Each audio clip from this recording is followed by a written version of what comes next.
नमस्कार. ITI electrical E study या चॅनलवरती आपले सर्वांचे हार्दिक स्वागत आहे. आज या ठिकाणी आपण इलेक्ट्रिशियन द्वितीय वर्ष थिअरी यामधील जे इलेक्ट्रॉनिक्स प्रकरण आहे त्यामधील फिल्टर सर्किट याबद्दल थोडक्यात माहिती घेणार आहोत. चला तर मग बघूया फिल्टर सर्किट.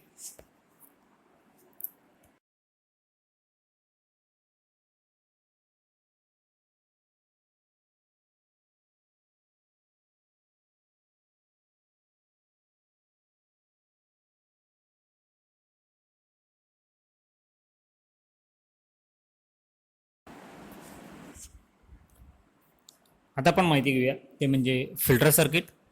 आपण बघितलं की रेक्टिफायर जे आहे त्या रेक्टिफायरचा वापर करून आपण AC सर्किटचं DC सर्किटमध्ये म्हणजे AC सप्लायचं DC सप्लायमध्ये रूपांतर करत असतो.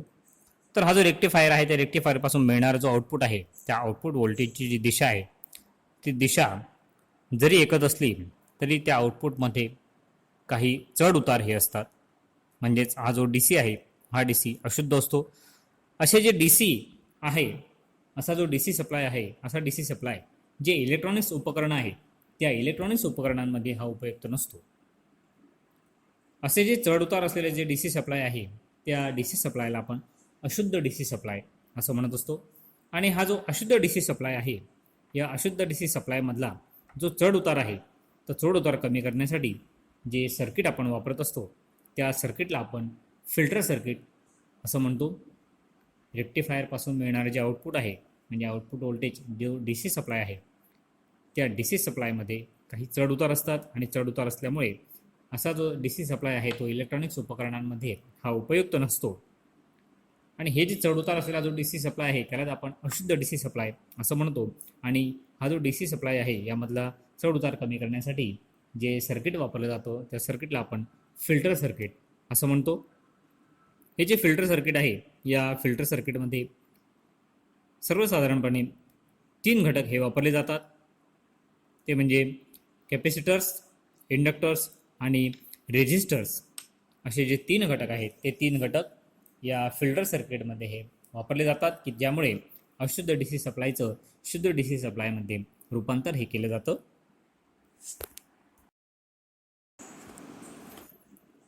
आता आपण बघूया की जे फिल्टर सर्किट आहे त्या फिल्टर सर्किटचे प्रकार कोणकोणते आहेत.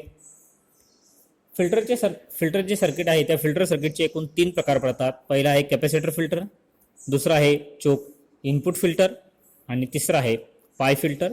त्यापैकी पहिला जो आहे कॅपॅसिटर फिल्टर त्याबद्दलची आपण या ठिकाणी माहिती घेऊया. चला तर मग बघूया कॅपॅसिटर फिल्टर. या ठिकाणी आपण आकृती बघू शकतो. या ठिकाणी डाव्या बाजूला AC इनपुट सप्लाय आपल्याला दिसतो आहे. त्यानंतर त्या ठिकाणी एक फुल वेव्ह रेक्टिफायर आहे. त्यानंतर जो आउटपुट सप्लाय जो निघालेला आहे त्या ठिकाणी एक फिल्टर सर्किट म्हणजे त्या ठिकाणी कॅपॅसिटर बसलेला आपल्याला दिसतो आहे. तर याची जी रचना आहे ती रचना या ठिकाणी जी आकृती आहे त्या आकृती दाखवल्याप्रमाणे असते. यामध्ये जो एक कॅपॅसिटर आहे हा कॅपॅसिटर म्हणजे C या ठिकाणी आकृती बघू शकतो आपण. कॅपॅसिटर म्हणून या ठिकाणी कॅपिटल C दाखवलेला आहे. हा कॅपॅसिटर जो रेक्टिफायरचा जे आउटपुट आहे तो रेक्टिफायरचा आउटपुट आणि जोडलेला लोड म्हणजे RL यांच्या पॅरलमध्ये जोडला जातो. हा जो कॅपॅसिटर आहे त्या कॅपॅसिटरचा कॅपॅसिटन्स हा ACच्या करंटला कमी विरोध करतो आणि DCच्या करंटला जास्तीत जास्त विरोध करत असतो. हा जो जोडलेला कॅपॅसिटर आहे या कॅपॅसिटरचा कॅपॅसिटन्स हा ACच्या करंटला कमीत कमी विरोध करतो आणि DCच्या करंटला जास्तीत जास्त विरोध हा करत असतो. याचं जर कार्य बघायला गेलं तर ज्यावेळेस रेक्टिफायरचं जे आउटपुट आहे त्या आउटपुटचं व्होल्टेज वाढतं तेव्हा कॅपॅसिटर हा कॅपॅसिटर हा मॅक्झिमम व्होल्टेजपर्यंत चार्ज होतो. कॅपॅसिटर हा मॅक्झिमम व्होल्टेजपर्यंत चार्ज होतो. जेव्हा रेक्टिफायरचं व्होल्टेज हे जास्तीत जास्त व्होल्टेज म्हणजे पीक व्होल्टेजवरून हळूहळू व्होल्टेज कमी कमी होईल तसा लोड जो आहे त्या लोडला कॅपॅसिटरचे चार्जच्या स्वरूपातलं जे व्होल्टेज आहे ते व्होल्टेज मिळून कॅपॅसिटर हा डिस्चार्ज होत असतो. या ठिकाणी आपण आकृती बघू शकतो. B ते C अशा पद्धतीने व्होल्टेज तो डिस्चार्ज करतो. त्यामुळे जे आउटपुट व्होल्टेज आहे ते आउटपुट व्होल्टेज शून्य होत नाही. काही क्षणामध्ये रेक्टिफायरचं व्होल्टेज परत सतत वाढतं. तसा कॅपॅसिटर पुन्हा चार्ज व्हायला सुरुवात होते. ज्यावेळेस म्हणजे सी ते डी असा तो परत चार्ज होतो. ज्यावेळेस रेक्टिफायर व्होल्टेज हे कमी होतं तसा कॅपॅसिटर मार्फत लोडला परत व्होल्टेज मिळतो. त्यामुळे जे रेक्टिफायरचं व्होल्टेज आहे ते रेक्टिफायरचं व्होल्टेज हे शून्य होत नाही. आणि ही जी क्रिया आहे ही क्रिया सतत चालू राहून जे रेक्टिफायर आहे त्या रेक्टिफायरच्या व्होल्टेजमधला जो चढ उतार आहे हा चढ उतार कमी होतो. आणि आपल्याला आकृती जर आपण बघितली तर A B C D E F असा जो कॅपॅसिटर आहे अशा कॅपॅसिटरच्या फिल्टरमुळे जो चढ उतार आहे तो चढ उतार कमी होतो आणि आउटपुटला आपल्याला DC सप्लाय हा मिळत असतो.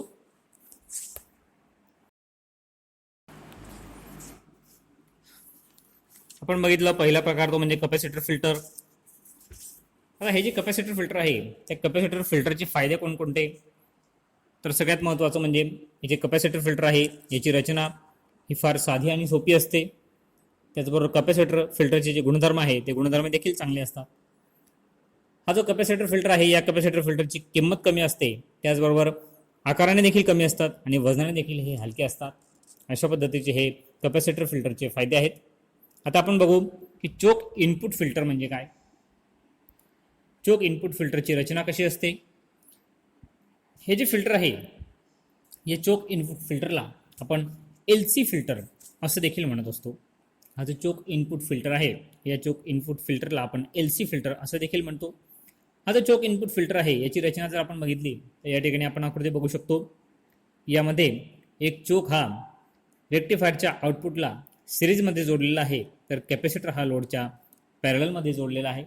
जर आपण रेक्टिफायरचा आउटपुट बघितला तर त्या आउटपुटला एक चोक जोडलेला दिसतोय. तो चोक आपण सिरीजमध्ये जोडला आहे आणि एक कॅपॅसिटर जोडलेला आहे. तो कॅपॅसिटर हा लोडच्या पॅरललला जोडला आहे.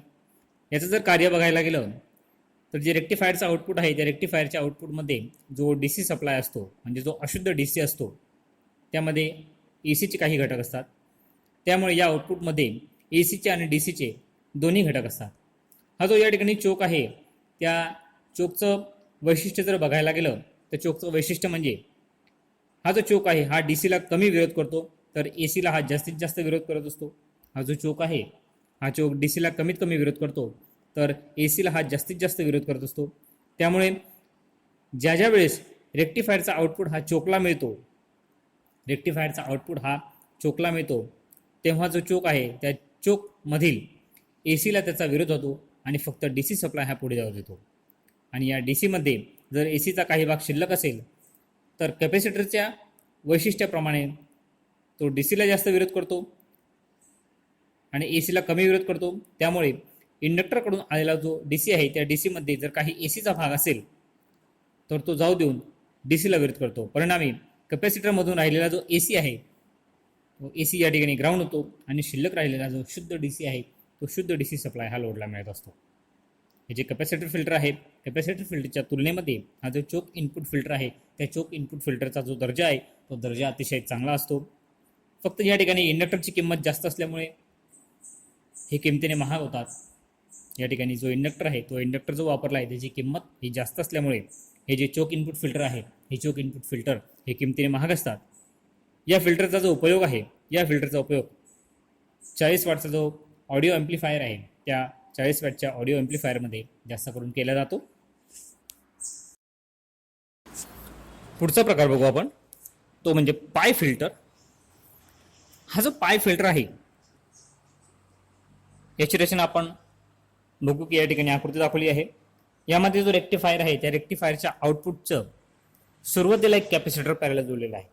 रेक्टिफायरचं जे आउटपुट आहे त्या रेक्टिफायरच्या आउटपुटला सुरुवातीला एक कॅपॅसिटर हा पॅरललमध्ये जोडला आहे.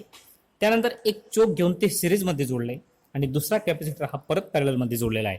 अशा पद्धतीचे हे जे पाय फिल्टर आहे या पाय फिल्टरची रचना आपल्याला दिसते आहे. आता याचं जर कार्य बघायला गेलं तर कार्य म्हणजे काय, तर जो रेक्टिफायर आहे त्या रेक्टिफायरच्या आउटपुटमध्ये जो DC येतो त्या DC बरोबर तो DC अशुद्ध असल्यामुळे त्या ठिकाणी ACचे पण काही घटक असतात. आता पहिला जो कॅपॅसिटर आहे त्या पहिल्या कॅपॅसिटरचं जे कार्य आहे त्याचं वैशिष्ट्य म्हणजे तो DCला कमी विरोध करतो आणि ACला जास्त विरोध करतो. त्यामुळे जो पहिला कॅपॅसिटर आहे त्या पहिल्या कॅपॅसिटरकडनं आलेला जो DC आहे त्या डी सीमध्ये काही ए सीचे जर अंश असतील तर तो त्याला अडवून ठेवतो आणि फक्त डी सी सप्लाय पुढे पाठवतो. हा जो पुढे आलेला डी सी आहे, या डी सीमध्ये जर काही ए सीचा अजून भाग जर शिल्लक राहिला असेल तर तो कॅपॅसिटर जो दुसरा आहे, तो दुसरा कॅपॅसिटर राहिलेला जो आहे तो ए सी ग्राउंड करतो आणि शुद्ध सप्लाय हा डी सीला मिळतो. हा जो कॅपॅसिटर फिल्टर आहे, कॅपॅसिटर फिल्टर आणि एल सी फिल्टर याच्या तुलनेमध्ये हा जो पाय फिल्टर आहे, या पाय फिल्टरचा दर्जा हा अतिशय चांगला असतो. परंतु याची जी रचना आहे ती रचना मात्र जास्त अवघड असते. या ठिकाणी जो इंडक्टर वापरला आहे त्या इंडक्टरची किंमत देखील जास्त असते. तसंच या ठिकाणी 2 कॅपॅसिटरची आपल्याला आवश्यकता भासते, त्यामुळे याची किंमत ही जास्त होत असते. हा जो पाय फिल्टर आहे, हा पाय फिल्टर आकाराने देखील मोठा होतो आणि वजनाने देखील जड होतो. हे जर सर्व कारणं जर आपण बघितली तर या कारणांमुळे हा जो पाय फिल्टर आहे, हा पाय फिल्टर वापरण्यासाठी महाग होतो. परंतु हा जो पाय फिल्टर आहे हा चांगल्या दर्जाच्या उपकरणांमध्ये वापरला जातो.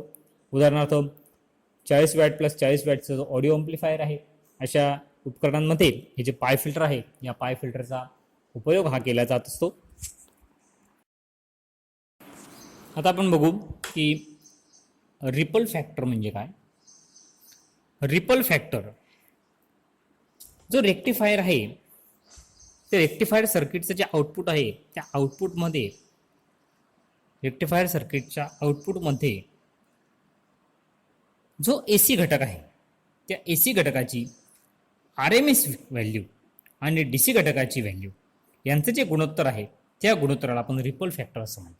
रिपल फॅक्टर म्हणजे काय की रेक्टिफायरचं जे आउटपुट आहे त्या आउटपुटमध्ये जो काही एसी घटक आहे त्या एसी घटकाची RMS व्हॅल्यू आणि जो DC घटक आहे त्या DC घटकाची जी व्हॅल्यू आहे याचं जे गुणोत्तर आहे त्या गुणोत्तराला आपण रिपल फॅक्टर असं म्हणतो.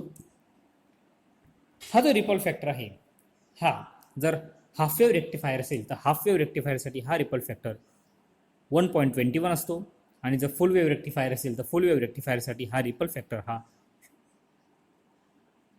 0.48 एवढा असतो. रेक्टिफायरचा जे परिणाम आहेत त्याचा जर आपण विचार केला तर रिपल फॅक्टर हा त्या ठिकाणी सगळ्यात महत्त्वाचा भाग असतो. जितका रिपल फॅक्टर त्या ठिकाणी कमी असेल तितका DC हा शुद्ध स्वरूपात आपल्याला मिळत असतो. कारण यामधले जे एसी घटक आहे ते एसी घटक कमी असणं गरजेचं असतं.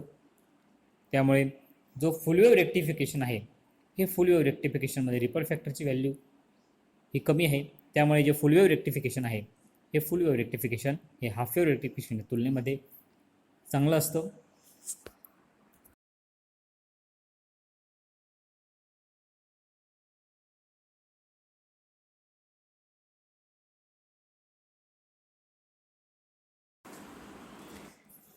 मित्रांनो, आज या ठिकाणी आपण रेक्टिफायरपासून मिळणारे जे आउटपुट आहे ते आउटपुट म्हणजे जो DC आहे तो DC अशुद्ध स्वरूपाचा असतो आणि त्याला शुद्ध स्वरूपात करण्यासाठी जे आपण फिल्टर सर्किट वापरतो त्या फिल्टर सर्किटची रचना, त्याचे जे प्रकार आहे त्याबद्दल थोडक्यात माहिती घेतली. धन्यवाद.